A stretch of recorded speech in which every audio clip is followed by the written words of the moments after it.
Hello everyone, आप सभी को सुबह की राम राम जी, गुड मॉर्निंग, सुप्रभात। तो गर्मियों का मौसम जाने को है और बारिश दस्तक देने वाली है। तो आज की रेसिपी ऐसी शेयर कर रही हूँ मैं जो गर्मियों के मौसम में तो फायदा देती है और बारिश के मौसम में लुत्फ देती है। तो आज मैं आपके साथ में प्याज की कचौरी की रेसिपी शेयर कर रही हूँ। प्याज गर्मियों में खाना बहुत फायदेमंद होता है, ये मेडिसिन की तरह काम करता है। पर इस कचौरी को आप बारिश में, रिमझिम बारिश में बना के चाय के साथ में मजे ले सकते हैं। बहुत टेस्टी लगती है ये कचौरियाँ। तो कचौरी बनाने के लिए यहाँ पर मैंने 2 कप मैदा ले लिया है और ये मैदा मेरा पहले का छना हुआ है। साथ में इसमें नमक स्वादानुसार डालेंगे और आधा चम्मच अजवाइन डालेंगे, जिससे कि ये बहुत अच्छा टेस्ट आ जाता है इन कचौरियों का और बहुत ही ज्यादा पाचक भी हो जाती हैं। और अब यहाँ पर मोयन देंगे, तो यहाँ पर मैं रिफाइंड ऑयल का मोयन दे रही हूँ। यहाँ पर 3 टेबल स्पून तेल मैं पहले डाल रही हूँ, या 1/4 कप आप तेल आंख बंद करके डाल दीजिए 2 कप मैदा में। बहुत परफेक्ट मोयन रहता है, ना कम ना ज्यादा। और 1 कप मैंने पानी ले लिया है, तो पानी हम देख लेंगे कितनी क्वांटिटी में लगता है। अच्छा, यहाँ पर मैं परतदार या लेयर्ड कचौरी बना रही हूँ। बहुत ही बढ़िया फ्लेकी खस्ते वाली कचौरी बनती है। तो इसके लिए जो हम आटा लगाएंगे ना, वो थोड़ा सा सख्त होगा। तो ये देखिए, मोयन इस तरीके से देते हैं कि हम इस तरीके से हाथ में बांधे और दूसरे फिंगर से तोड़ेंगे ना तो इजीली टूट जाता है। इतना मोयन देना पड़ता है। पर मैं आपको ये बढ़िया रेशियो बता रही हूँ कि 2 कप मैदा के साथ 1/4 कप या 3 बड़े चम्मच तेल का मोयन दीजिए, बिल्कुल परफेक्ट रहता है। और थोड़ा थोड़ा पानी डालते हुए हम इसका मीडियम सॉफ्ट आटा लगाएंगे। ध्यान रखिएगा, ना सख्त लगाना है ना ही बहुत नरम जो नॉर्मल कचौरियों का होता है वैसा नरम आटा भी नहीं लगाना है। अब ये देखिए, आटा अभी फटा फटा सा है और आधा कप पानी मेरा इस्तेमाल हो चुका है। अब इस आटे को ना हम कम से कम 4 से 5 मिनट तक इस तरीके से पटकते जाएंगे और बीच बीच में इस तरीके से गूंथते चले जाएंगे, मसलते चले जाएंगे, जिससे कि ये बहुत बढ़िया चिकना सा और सॉफ्ट सा आटा बनकर तैयार हो जाएगा।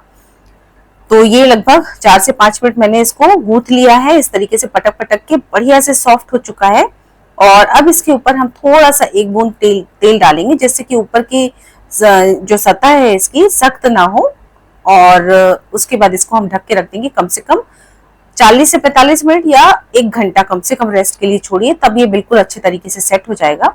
अब यहाँ पर एक बहुत शानदार सा कचौरी का मसाला तैयार करेंगे। उसके लिए एक खरल मैंने लिया है, इसमें 1 बड़ा चम्मच सौंफ, 1 बड़ा चम्मच साबुत धनिया, 1 बड़ा चम्मच जीरा, आधा चम्मच कसूरी मेथी और 8 से 10 दाने काली मिर्च के। इनको हम अच्छा सा दरदरा सा कूट लेंगे। तो मैं आपको सजेस्ट करूंगी इसको मिक्सी में ना पीसिएगा, उसमें चिकना पाउडर हो जाता है जिससे कि टेस्ट परफेक्ट नहीं आता। तो यहाँ पर ये देखिए, इस तरीके का दरदरा पाउडर मैंने सेक लिया, माफ कीजिएगा, भून लिया है और इसको एक कटोरी में निकाल लेंगे। और यहाँ पर खरल खाली हो गया है। अब इसमें 4 लहसुन, आधा इंच अदरक और 4 बड़ी सी हरी मिर्च मैंने काट ली है। पर हरी मिर्च मेरी तीखी नहीं है ना, इसलिए मैंने 4 डाली है। आप अपने टेस्ट के अकॉर्डिंग कम ज्यादा कर लीजिएगा। पर तीखापन ना कचौरी में बहुत अच्छा लगता है, तो मैं तो सजेस्ट करूंगी थोड़ा सा हाई रखिएगा तीखापन, बाकी चॉइस आपकी है। अच्छे से इन सब चीजों को क्रश कर लेंगे और ये हमारा दरदरा सा अदरक लहसुन का पेस्ट बनकर तैयार हो चुका है। अब प्याज की कचौरी है तो प्याज के बगैर तो बात ही नहीं होगी। तो यहाँ पर मैंने 2 मीडियम साइज के प्याज और 1 बड़ा सा प्याज लिया, और ये एक आधा प्याज मैंने लिया क्योंकि सुबह मैंने पोहा बनाया था, तो पोहे के लिए जो प्याज कट किए थे उसमें से आधा बच गया था, तो उसे भी मैं इस कचौरी में इस्तेमाल कर लेने वाली हूँ। तो 2 जो मीडियम साइज के प्याज है ना, उनको हम बारीक बारीक कट कर लेंगे। जैसे नॉर्मल प्याज बारीक कट किए जाते हैं ना, उस तरीके से बारीक बारीक कट कर लेंगे। और जो 1 बड़ा प्याज और आधा पोहे वाला जो प्याज था उसको इस तरीके से स्लाइसेस में कट कर लेंगे। अब यहाँ पर मैंने एक पैन लिया है और प्याज आलू का मसाला बनाते हैं। प्याज की कचौरी के लिए सबसे पहले प्याज का मसाला तैयार करेंगे। तो यहाँ पर पैन में मैंने 3 टेबलस्पून ऑयल डाला है और तेल को हम अच्छे तरीके से पहले गर्म होने देंगे। तो बहुत टेस्टी लगती है गाइस ये।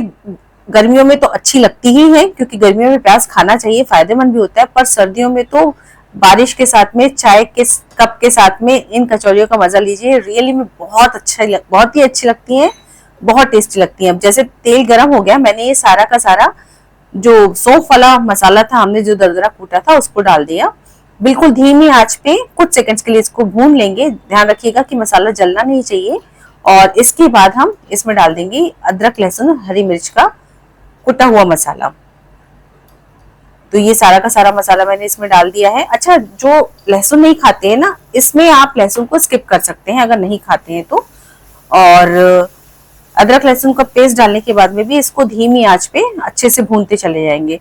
साथ ही साथ में जो कचौरी है, कचौरी बिना हींग के अधूरी रहती है, तो यहाँ पर मैंने आधा चम्मच हींग भी डाल दी है, जिससे कि खूब अच्छी सी खुशबू, खूब अच्छा सा फ्लेवर, खूब अच्छा सा टेस्ट आ जाता है। और धीमी आंच पे हम मसाले को भूनते चले जाएंगे। तो अदरक लहसुन को मैंने लगभग 1 से 1.5 मिनट तक धीमी आंच पे अच्छे तरीके से भून लिया है। और इसके बाद मैं इसमें डालने वाली हूँ 2 बड़े चम्मच बेसन के। तो बेसन क्या होता है, एक तो बहुत अच्छा टेस्ट देता है इस कचौरी के फिलिंग को, और साथ ही साथ में ना एक बाइंडिंग का काम करता है, बाइंडिंग एजेंट का काम करता है एक्चुअली, जिससे कि इसमें एक बाइंडिंग आ जाती है इस मसाले में। मैं आपको बताना चाह रही हूँ कि यहाँ पे बहुत अच्छी खुशबू आने लगी है बेसन की। तो बेसन की खुशबू ना उसके भुनने से जैसी खुशबू आती है ना, उससे हम पता कर सकते हैं कि बेसन बहुत परफेक्ट तरीके से भुन चुका है। अब यहाँ पर जो हमने बारीक प्याज कट किए थे ना छोटे छोटे पीसेस में, उन सारे प्याज को हम इसमें डाल देंगे। अच्छा, इसमें ना इस कचौरी में प्याज को ना बहुत ज्यादा डार्क ब्राउन नहीं करना रहता है, हल्का हल्का सा ही भूनना रहता है। तो प्याज का जो हल्का सा कच्चापन वाला फ्लेवर रहता है ना, बहुत अच्छा लगता है। अब इसमें खूब अच्छा सा कलर देने के लिए मैं इसमें डालने वाली हूँ लगभग 1 teaspoon Kashmiri red chilli powder. साथ में यहाँ पर काला नमक मैंने डाल दिया है आधा चम्मच। अभी तो आधा चम्मच ही डाला है, बाद में रेगुलर सॉल्ट भी हम इसमें ऐड कर लेंगे, पर काला नमक जरूर से डालिएगा, बहुत अच्छा टेस्ट आता है काले नमक का। और देख पा रहे हैं आपकी red chilli powder, Kashmiri red chilli powder के डालने के कारण कितना बढ़िया कलर आ गया है। अब मैं यहाँ पे कुछ कट कर रही हूँ साथ ही साथ में, वो मैं आगे आपको बताऊंगी कि मैंने क्या कट किया, जिसके कारण इसका टेस्ट बहुत ज्यादा नेक्स्ट लेवल पे पहुंच जाता है कचौरी के मसाले का। और साथ ही साथ में मसाला भी भूनती चली जा रही हूँ। तो लगभग प्याज डालने के बाद मैंने 3 से 4 मिनट बिल्कुल धीमी आंच पे इस मसाले को भून लिया है। और अब इसमें डालने वाली हूँ 3 बड़े आलू। तो ये मैंने पहले से उबाल के रखे थे, और इन आलू को इसी तरीके से फोड़ते हुए हाथ से मैं इसमें डाल दूंगी। और भूनते भूनते ही ना हम इसको मैश करते चले जाएंगे। तो ज्यादा मेहनत करने की जरूरत नहीं है कि हम लोग पहले से मैश करें, इसी में डाल दीजिए। और गर्म होने के बाद ये सॉफ्ट हो जाते हैं, तो इजीली स्पैचुला से ये मैश होते चले जाते हैं। और इस मसाले को अब हम आलू के साथ में भूनेंगे। तो कहने के लिए ये प्याज की कचौरी कहलाती हैं, तो प्याज इसमें वाकई में ज्यादा क्वांटिटी में होता है, पर आलू और बेसन ना बहुत ज्यादा इसके टेस्ट को नेक्स्ट लेवल पे पहुंचाते हैं, बहुत टेस्टी लगता है इसके कारण में।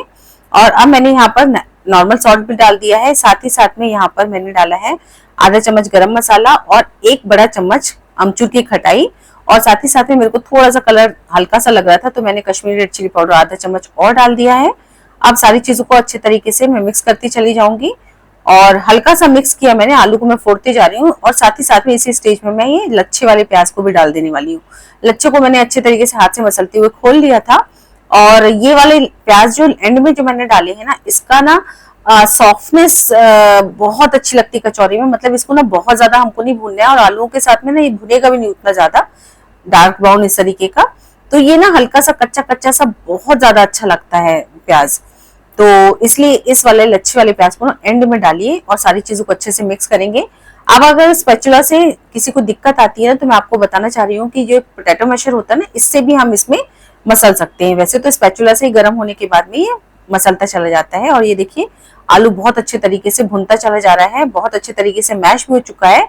अब मैंने कम से कम 3 से 4 मिनट भून लिया है आलू डालने के बाद। अब इसमें 1 चम्मच मैं चीनी डाल रही हूँ, और साथ ही साथ में ये मैंने किशमिश कट करके रखी थी, ये एंड में डाल रही हूँ। तो गाइस, चीनी डालने से कभी भी जो ये मसाला है ये मीठा नहीं होगा, बल्कि ये जो स्ट्रॉन्ग फ्लेवर्स है ना वो बैलेंस हो जाते हैं। तो चीनी जरूर से डालिएगा, मैं सजेस्ट कर रही हूँ। और ये जो किशमिश मैंने कट करके डाली है ना, इसको भी जरूर से डालिएगा। मैं आपको बता रही हूँ कि खुशबू बहुत अच्छी आ रही है। और ये किशमिश भी जरूर डालिएगा, जब ये बाइट में आता है ना, मुंह में आती है ना किशमिश, बहुत ज्यादा टेस्टी लगती है। तो ये दोनों चीजें चीनी और किशमिश जरूर से डालिएगा। तो मसाला अच्छे तरीके से भुन चुका है, अब इसको अच्छे से हम ठंडा कर लेंगे। जब तक वो ठंडा होता है तब तक एक शानदार सी चटनी बनाते हैं। तो एक ग्राइंडिंग जार में ढेर सारी धनिया पत्ती मैंने डाली है, और इसमें धनिया पत्ती के डंठल भी डाले हैं मैंने, देखिए, जिससे बहुत अच्छी खुशबू और टेस्ट आएगा। 2 लहसुन की कलियां, साथ में आधा इंच अदरक डाला है, और हरी मिर्च डाली है 3 से 4 मैंने। मिर्च की क्वांटिटी आप अपने टेस्ट के अकॉर्डिंग कम ज्यादा कर लीजिएगा। आधा चम्मच जीरा, साथ ही साथ में काला नमक डाला है, काले नमक का बहुत अच्छा टेस्ट आता है। और 3 टेबलस्पून मैंने दही डाला है। दही ध्यान दीजिएगा बहुत खट्टा नहीं होना चाहिए, और ये दही के कारण इस चटनी का टेस्ट और कलर बहुत शानदार आता है। तो यहाँ पर मैंने इसको पीस लिया, और आप देख पा रहे हैं कितना बढ़िया पैरेट ग्रीन कलर आया है। और ये कलर ना बिल्कुल काफी देर बाद भी ऐसे ही रहता है, काली नहीं पड़ती ये चटनी बिल्कुल भी दही डालने के कारण। और अब चलिए फटाफट से हम हमारी लेयर्ड कचौरियां तैयार करते हैं। तो यहाँ पर मैंने वैसे तेल गर्म होने के लिए चढ़ा दिया था, लेकिन बाद में इस गैस को मैंने ऑफ कर दिया था, क्योंकि इन कचौरियों को बनाने में कम से कम 4 से 5 कचौरी एक साथ बना लें, उसके बाद ही हम तलेंगे। तो मैंने गैस को फिर बाद में बंद कर दिया था और एक लोई काटी है, जैसे कि नॉर्मल हमारी वो जो रोटियों वाली लोई होती है ना, उस तरीके की साइज की कट कर ली है। थोड़ा सा मैदा डस्ट करेंगे और इसके बाद इसकी ना एक हम बड़ी सी शीट तैयार कर लेंगे। तो पतली शीट तैयार करिएगा और जितनी बड़ी हो सकती है उतनी बड़ी करिएगा, और साइड्स में प्रेशर डालते हुए हमको उसको बेलना है। सब तरफ से बराबर मोटाई होनी चाहिए, ऐसा नहीं कि कहीं मोटी कहीं पतली। इस तरीके से देखिए मैंने इस चकले के बराबर की लगभग मैंने ये शीट बना ली है। और अब इसमें ना ऊपर से हम घी लगाएंगे। तो सर्दियां हैं तो मेल्ट करके घी लगाइए, और अभी तो जैसे मेल्टेड ही रहता है ऑलमोस्ट। तो मैंने अच्छे तरीके से घी को लगा लिया है पूरे रोटी के ऊपर या शीट के ऊपर, और इसके ऊपर से मैदा डस्ट कर देंगे। तो लेयर्ड कचौरियां बनाने हैं तो ध्यान से देखिएगा कैसे बनाना है। एक तरफ से फोल्ड किया, दूसरी तरफ से ओवरलैप करते हुए मैंने फोल्ड किया है। और अब इसके ऊपर भी मैंने यहाँ पे अच्छे से घी को ब्रश कर लिया है, और साथ ही साथ में मैदा को भी डस्ट कर लेंगे। इसमें ये मैदा भी डस्ट कर लिया है, और इसके कारण ना लेयर्स बहुत परफेक्ट बनती हैं। साथ में फिर से इसको फोल्ड किया। जैसे जैसे मैं बताती जा रही हूँ, बहुत आसान है, पर ये बहुत टेस्टी और बहुत फ्लेकी, बहुत ही क्रिस्पी कचौरियां बनकर तैयार होती हैं। और इसको ना खींच लेंगे, थोड़ा सा स्ट्रेच कर लेंगे लंबाई में, और इस तरीके से चौड़ाई में भी थोड़ा सा बेल लेंगे, ताकि ये थोड़ी सी स्ट्रिप जो है ना वो चौड़ी चौड़ी सी हो जाए। और आगे मैं बताऊंगी कि वो चौड़ी क्यों करना है हमको। ये देखिए मैंने इसको लंबाई में बेल लिया है, साथ ही साथ में चौड़ाई में भी जितना थोड़ा बहुत हो सकता है उतना चौड़ाई में बेल लेंगे। और अब इसके ऊपर से भी हम घी को ब्रश करेंगे। ये देखिए घी को मैंने अच्छे तरीके से ब्रश कर लिया है, साथ ही साथ में डस्ट कर लेंगे मैदे को भी। और अब इसको ना टाइट से खींचते हुए हम रोल बनाते जाएंगे। तो एक एंड से हम पकड़ेंगे और इस तरीके से देखिए मैं इसको टाइटली रोल करती चली जा रही हूँ।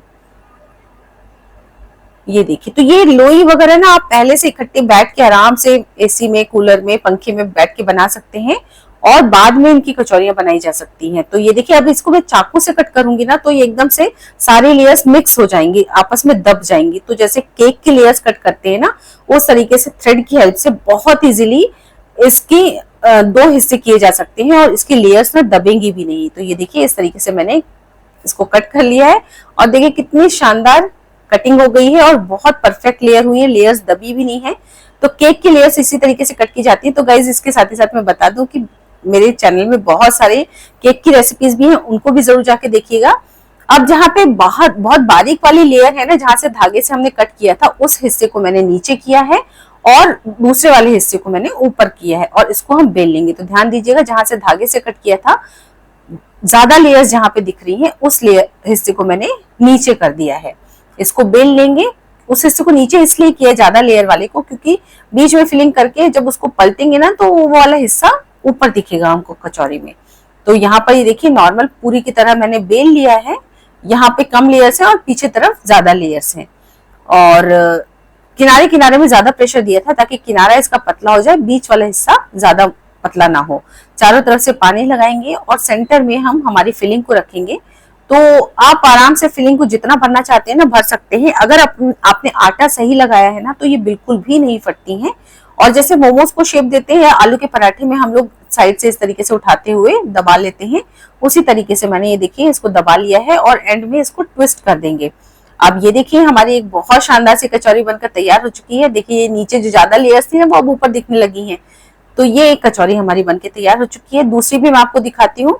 पानी लगा के चारों तरफ से मैंने इसमें फिलिंग रख ली है, और इस तरीके से फोल्ड करते हुए मैंने सारे किनारे को इकट्ठा कर लिया है, और जितना एक्स्ट्रा पोर्शन है ना उसको तोड़ के निकाल देंगे। तो दोनों तरीके से आप कर सकते हैं, या तो इसको इधर ही ट्विस्ट करके दबा दीजिए, और या तो फिर इसको तोड़ के निकाल लीजिए, और फिर उसके बाद थोड़ा सा प्रेस कर लेंगे, और ये हमारी दूसरी कचौरी भी तैयार हो गई। तो इत्मीनान से आप जितनी कचौरियां इकट्ठी बनाना चाहते हैं, इसको बना के ढक ढक के रख लीजिए, और इकट्ठी आप तल सकते हैं। तो ये हमारी दूसरी कचौरी भी तैयार हो चुकी। अब यहाँ पर तेल बिल्कुल कम पे गरम करने के लिए मैंने चढ़ा दिया था। बिल्कुल लो फ्लेम वाली गैस पे चढ़ाइएगा, और मैंने इसमें थोड़ा सा आटा डाला। तो देखिए बहुत देर में वो ऊपर निकल के आया है, मतलब एकदम कम गरम ही तेल है। और ये कचौरियां मैंने बना ली है इकट्ठी। अब इनको 4-4 के बैच में मैं तलती चली जाऊंगी। तो बिल्कुल कम गरम तेल में मैंने एक एक करके कचौरियों को डाल देना है और ये बिल्कुल तली में या बॉटम में जाके बैठ जाएंगी ये कचौरियां और धीरे धीरे करके ये ऊपर आना स्टार्ट होंगी। तो काफी टाइम लगता है और काफी टाइम लगता है ना, इसीलिए ये बहुत क्रिस्पी करारी बनकर तैयार होती है। अगर एकदम तेज आंच पे कर देंगे ना आप तो सिक तो जाएंगी पर अंदर से एकदम कच्ची कच्ची सी रहेंगी, मैदा एकदम कच्चा रहेगा। जैसे जैसे पकती जा रही है तो साइड की दोनों ऊपर आ गई हैं और धीरे धीरे करके लेफ्ट साइड की भी दोनों ऊपर आने लग गई हैं। और इन कचौरियों को अलटते पलटते हुए मैंने सेक लिया है। कम से कम ना इसको सेकने में 8 से 9 मिनट लगते हैं एक बैच सेकने में, अगर आपने प्रॉपर धीमी आंच में सेका तो। और ये देखिए अलटते पलटते हुए मैं सेकती चली जा रही हूँ, कितना शानदार कलर आता चला जा रहा है इनका और बहुत अच्छे से ये फूल भी चुकी हैं। बहुत बढ़िया कचौरियां बनकर तैयार होती हैं ये प्याज की। और बस कलर मैं आपको दिखाना चाह रही हूँ, साथ में लेयर्स देखिए आप, कितनी शानदार मल्टी लेयर्ड कचौरी बनकर तैयार हुई है। बहुत लाजवाब टेस्ट आता है गाइज इसका। और बस इसको अब एक एक करके मैं निकाल लूंगी। अच्छा ये बहुत ज्यादा तेल भी एब्जॉर्ब नहीं करती, बहुत ही बढ़िया कचौरियां बनती हैं। इनको अब एक स्ट्रेनर में निकालते चले जाएंगे। तो इन गर्मियों में या गर्मियों के जाने के पहले आप इसको जरूर ट्राई कीजिएगा, बहुत शानदार बनती है। और अगर गर्मियों में ना ट्राई कर पाए तो बारिश का आगमन होने वाला है तो आप बारिश में इसको बनाइएगा, उसमें भी बहुत लाजवाब टेस्ट लगता है इसका। तो ये सारी की सारी कचौरियां मैंने निकाल ली है बाहर और आप देख पा रहे हैं कि ना इसमें ना बिल्कुल भी ऑयल भी एब्जॉर्ब नहीं हुआ है। लेयर्स में आपको दिखा रही हूँ कि बहुत शानदार लेयर्स आई हैं। अभी मैं पास से भी आपको दिखाऊंगी कि बहुत ही बढ़िया लेयर्स आती हैं इसमें। आप नॉर्मल कचौरी भी बना सकते हैं पर इस तरह की कचौरी बहुत टेस्टी लगती है। अच्छा अब कचौरी है ना तो उसमें हरी मिर्च ना हो ये तो हो ही नहीं सकता, तो इसी तेल में मैंने हरी मिर्च में चीरा लगाते हुए डाल दिया है। तो ये एक नोट मैं बता रही हूँ आपको कि चीरा लगा के ही डालिएगा, वरना ये बहुत बड़ी बुरी फूटती हैं ये हरी मिर्चें। अभी भी बल्कि फूट रही हैं, हल्की चिटक रही हैं।